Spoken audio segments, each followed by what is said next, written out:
Joining us at the 7 News Digital News Desk, Tom Homan, who has been appointed by President-elect Trump to be back in charge of the borders for the country, and a West Carthage native as well. So welcome back to Channel 7.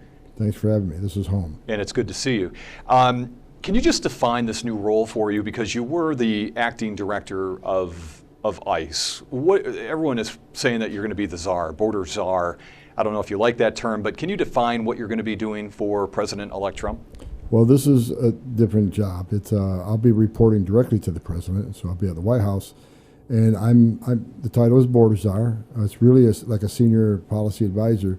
So I'll be working very closely with Department of Homeland Security Secretary, ICE, CBP, any agency that touches the border. Right?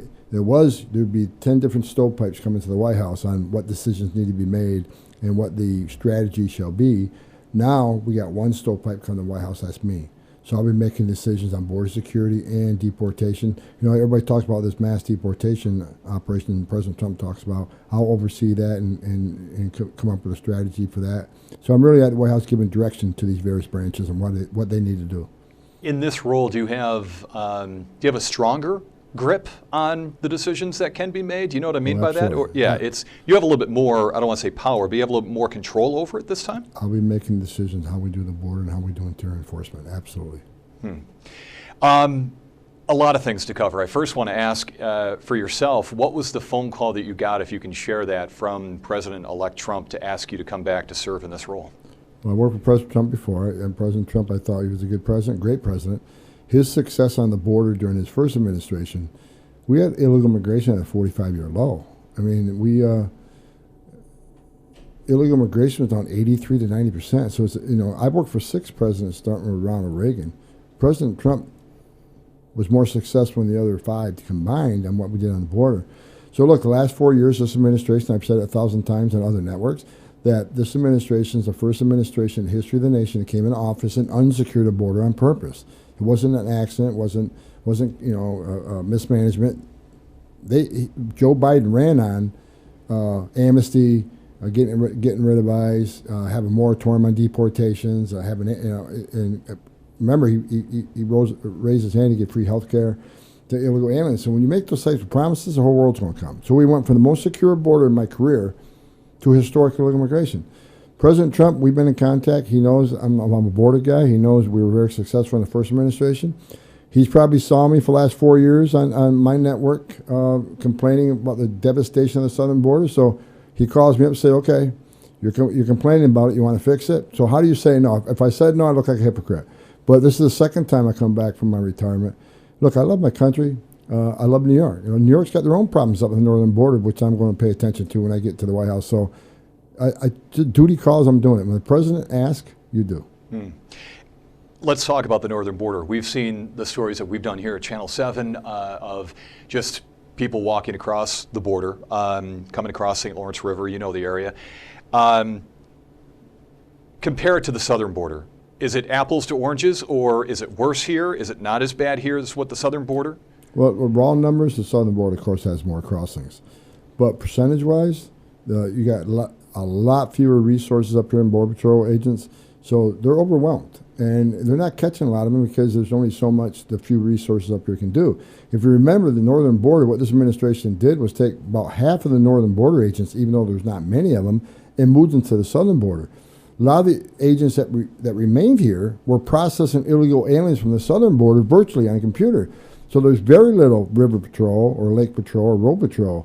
And so they've been overrun. And the problem with the northern border is a huge national security issue because in my 34 years, a lot of SIAs, special interest aliens, from countries that sponsor terror or are known not to be our friends, come through the northern border because they're an organization that have a lot of money and they can afford to fly into Canada to come across that northern border because they know a lot fewer officers up here. In Thousand Islands, you can cross St. Lawrence River in 45 seconds. So it's an extreme national security vulnerability on the northern border, and it's one of the things I'll tackle as soon as I'm at the White House. What does that look like? What would change here? Would we have more agents that would be along it? What would be different? You absolutely need to have more agents up here.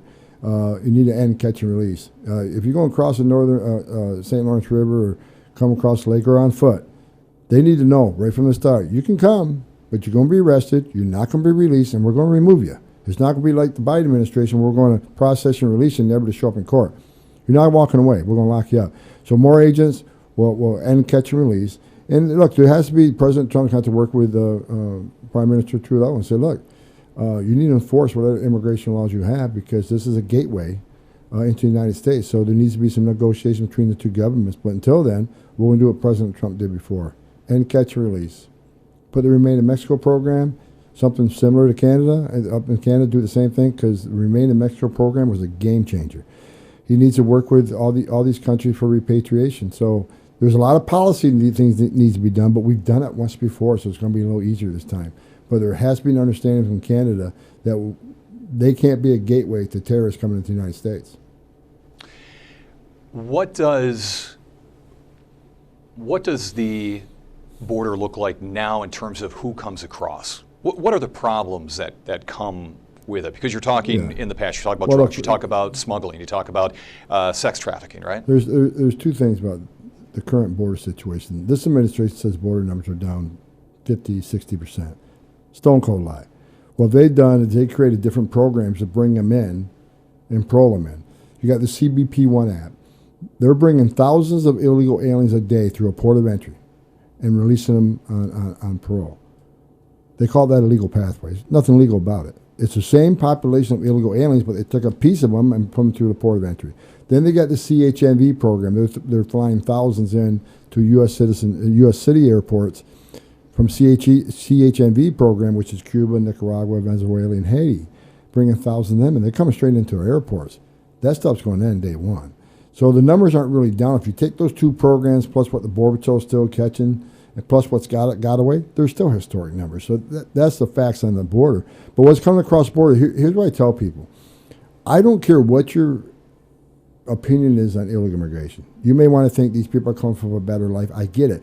But when you cause a crisis this big, it overwhelms the patrol. Most of the Border Patrol, they're not on patrol. They're making sandwiches. They're changing diapers. They're making baby formula. They're making hospital runs. They're dealing with a humanitarian crisis because these people need help. When you take the agents off the line doing their national security duty, that's when the criminal cartels take advantage. They see that, okay, you got 70% of agents who are off into the centers taking care of these people.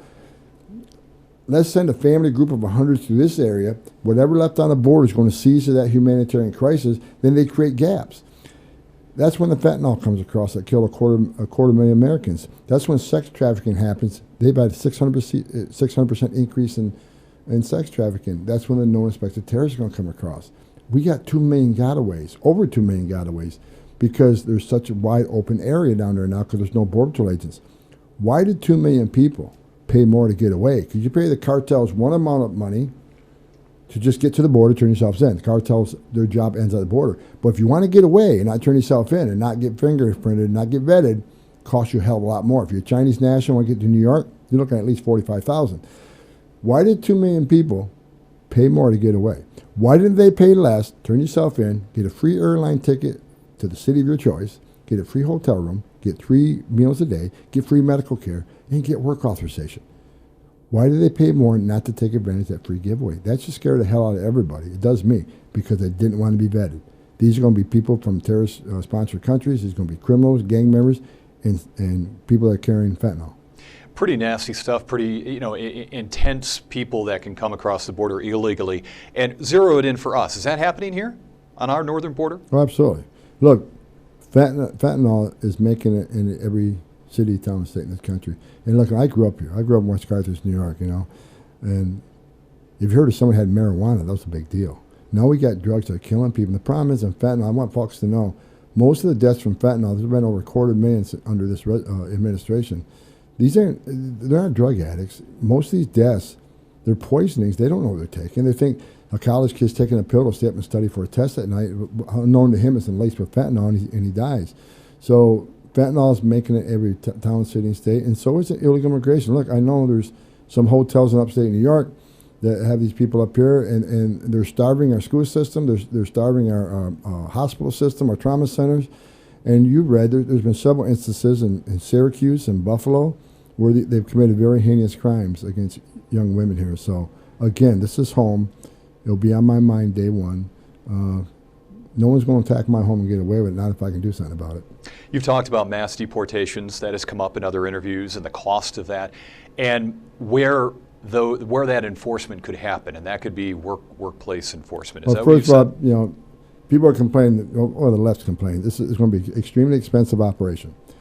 I'll tell you this, it's going to be a cost savings because we're spending billions of dollars a year right now transporting these people, paying NGOs billions of dollars to put them in a hotel room at $500 a night, giving free medical care, free meals, things I just talked about, free education, hospital costs.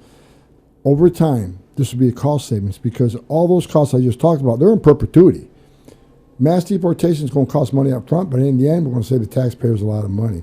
And the worksite enforcement comes up. First of all, I want everybody to be clear. It's going to be a targeted enforcement operation concentrating on criminals and national security threats first. But worksite has to be fired up again. This administration shut it down because of one reason.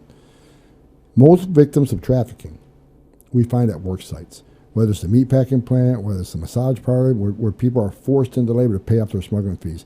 That's where we identify and rescue a lot of these trafficking victims. So we're going to fire that back up for that reason. Plus, look, it's not okay to hire an illegal alien in this country. I mean, you hire an illegal alien not out of the goodness of your heart. You hire them because you can pay them less, work them harder, and you undercut your competition. Your American business who hire U.S. citizens, they may pay a higher wage. So you're going to contract with a company, they got illegal aliens, to pay a lot less. That puts U.S. citizen companies out of business. And we see it across the country. So worksite enforcement is going to get fired back up for various reasons, and you can count on it under President Trump. We're going to work it. We're going to work it hard. In the North Country and this area, of course, farming is a big industry, right? And you've taken these questions too, but some farms may rely on that workforce. Well, look, when I was a ICE director, I worked a lot on the Hill trying to get dairy farmers added to seasoned workers, H2A, H2B, right? Even though it's not seasonal, like there's a program, migrants can come in, pick tomatoes, pick, whatever the season is. They come up here to work. At the season ends, they go home. They take their money with them and go home. I've worked very hard to make dairy farmers, even though it's not seasonal, it's a 24/7 job, to make them part of this program. Come in, work legally for any farm, and when you're done, if you decided, when you're done with that farm, just go home. Unless you, in the meantime, have improved your immigration status, became a resident alien, became a green card holder, whatever, but I'm not looking to shut down farms. I'm not looking to shut down any. We need our farms. Our farms keeping this country alive. And growing up in North Country, you and I both grew up in areas where dairy farms were popular. It's kind of sad now that most dairy farms are gone, but I'm not looking to attack dairy farms. I'm looking to help them. So as that it's not seasonal workers right now, right? In terms of dairy farms, right. Where does that fight stand, and is that something that you'll try to have happen as? I support that, and I will do what I can to, again, it takes Congress to change the law, but it just makes sense. And I've said many times, look, if there's jobs up here we need these people for, then create a program and bring them in legally. That way they're not paying the criminal cartels, right? They're not swimming across the river. Nearly 4,000 aliens have died crossing this border. If they could go to a port of entry with a work visa to come up here and work, they don't have to give the cartels every penny of their life savings. They don't have to take the risk of swimming across the river. Women don't have to worry about getting sexually assaulted by members of the cartel. I much prefer that than people entering illegally because it's a dangerous, dangerous thing to do. So farmers that may have employees that are on those work visas, that won't get caught up in the bigger picture here? No. What happens to Dreamers? That decision is going to be up to the president. I haven't even talked to him about that. If you remember right, though, President Trump's first 4 years, he put a Dreamers plan together. And the Democrats shut it down because he wanted to be, okay, I'll take care of the Dreamers, I want money for the border wall. And they're pushing against that border wall. So President Trump, I think, once again, will propose a plan to address the Dreamers. But they shut it down the first time. I think the president gets it. And I think you'll see something get written up and pushed to the hill to make some changes again. Dreamers being the children of others that illegally come into the country. Children right? that came into the country illegally under their parents' hands. Mm-hmm. And many people use the terminology came into the country no fault of their own because they were children. That's something President Trump wanted to address in his first administration. I think he'll address it in the second administration. The zero tolerance policy that has been talked about in the past as well, separating parents and children. Does that happen? There's no plan to separate women and children. I'll say this. There's a lot of stories about that right now because Trump's back and Homan's back. But let me say this. I notice there's no stories. And they're talking about 2,500 separations because the parents were charged with a crime, right? I was a cop in Carthage, right? Carthage, when we arrest parents here, guess what? We separate them. Illegal aliens should be no different. If the adult's charged with a crime, the child can't go to jail with them. So that was zero tolerance about start prosecuting people. Maybe they stop coming. Maybe we save lives. Maybe less women get sexually assaulted. That was the plan. However, they want to talk about the 2,500, but they're not talking about 300,000 children they can't find right now.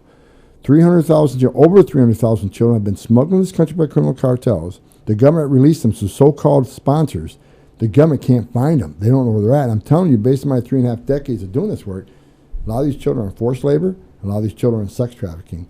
And what Trump administration is committed to doing, we're going to go find these children and save them, get them back with their parents. On the southern border, things have happened in Texas. Governor Abbott's practice of busing migrants who've illegally crossed to go to cities across the country. What's your reaction there to that? Game changer. Game changer. What he did and what Governor DeSantis says was a game changer because it put this story on the front page of every newspaper. Even Democrat governors and Democrat mayors of big cities said, okay, this is a problem. Once you put it in their face and let them know, you're a border state. You may be in New York, but you're a border state now. When they did that, it started the communication, it started the conversation. Look, Mayor of New York City, he's changed his view on a lot of these things. Other mayors have too. So I think it was a game changer. I think it put the story front page. I think it started Americans talking and demanded change. Looking at the northern border again, how many? I want to go back to your comments about the number of agents. What are you hearing from people on the ground? Because I want to kind of get a sense as to how many more agents are needed, how much more help is needed up here, right? Because you've had conversations with the sheriffs. Clinton County, you were just over there. You've talked with the St. Lawrence County Sheriff. What do they tell you in terms of like the help that's needed? They need a lot of help. They need a lot of funding. They need resources, right? Detention facilities. ICE doesn't have any detention facilities up here. And I don't know how quick they need them because we do contracts with local sheriffs. We help them out. The federal government pays them a lot of money to house them. So I promise you, when I get back to the White House, I want to have a conversation with these sheriffs up there and find out what exactly do we need to get your cooperation and help. I'll be talking to the chief of the Border Patrol. What do you need up here? Because, again, it's home. I'm not going to ignore home. I can tell you Border Patrol's going to need more resources. We're going to need detention capability. They're going to need more equipment. We're going to need smart technology on the river that's lacking. And I know there's a lot of controversy up here with the new Border Patrol station. Need to look at that. So I'll be having conversation once I'm in there. I can't do it yet, but once I'm in there, one of my first trips will be up here meeting with the Border Patrol leadership and the sheriffs and about what do they need and what can I do to help you. I guess that's a good point because if the jails are holding some people that are there from illegally crossing, then other inmates for the county may have to be outboarded. That's a cost, yes. and could be a big cost. So some sort of a detention facility for the Swanton sector or something you think is needed? Yeah, it's an option. I mean, a lot of sheriffs like the option because if they have a budget issue and they got empty beds, they have to fill the beds for the cost. But it's something we need to think about. And like I said, when I was ICE director, I spent millions of dollars in upstate New York with the sheriffs creating these task forces to help secure that border and stop cross-border crime. We'll do the same thing, but we'll do a lot more of it. The numbers on the northern border are higher than they've ever been. Some sectors on the northern border are up 800%. We're going to address that right off the bat. So it's a matter of resources. It's a matter of tough conversations with Canada and not release them. If you don't release them, the word gets back. Okay, I'm going to cross the border, but I'm going to be sitting in a jail. And I'm going to have to wait to see a judge. And 9 times out of 10, I'm going to be ordered removed. And we'll put me in an airplane and send me home. So we spend all this money and I'm home in a matter of a month. So the message needs to be clear. You can enter illegally. We're going to catch you. We're going to detain you. You're not walking away. Do you have an opinion on the CBP news sites, Blind Bay and all that? You know what? I don't. I haven't talked to, I had a conversation with Scott Gray a couple of days ago, and he's going to educate me. And, I got to listen to all sides of what's going on. I don't know if that'll be my decision or not, but I'll certainly have input. So, look, I have a house up on the northern border here. I got a lake house myself, so I understand the people's opinions up here. I'm one of them, and I'll have conversations with your local representatives and see what options we have, if any. Take me into your want to say personal life, but just your own self, Tom Homan's going to go and work in the White House. Has that hit you? I mean, before you were part of Washington, but you're going to be working in the White House. That's a different box to check, Tom. It is. You know, my brother said it best, and no one ever said it to me this way. My brother looked at me one night, we're having dinner. He goes, "Tom, you ever think about this? You went from West Carthage to the West Wing." I've had a hell of a ride. I mean, I really have. And look, I'm proud to be a North Country kid. Hard work ethic up here, you know, patriotic community up here. I often talk about growing up and everybody had an American flag on their front porch. Everybody worked really hard, whether it was Fort Drum or the Mills. Great work ethic, great people. That's why I decided to retire up here and get a lake house up here, because this is God's country.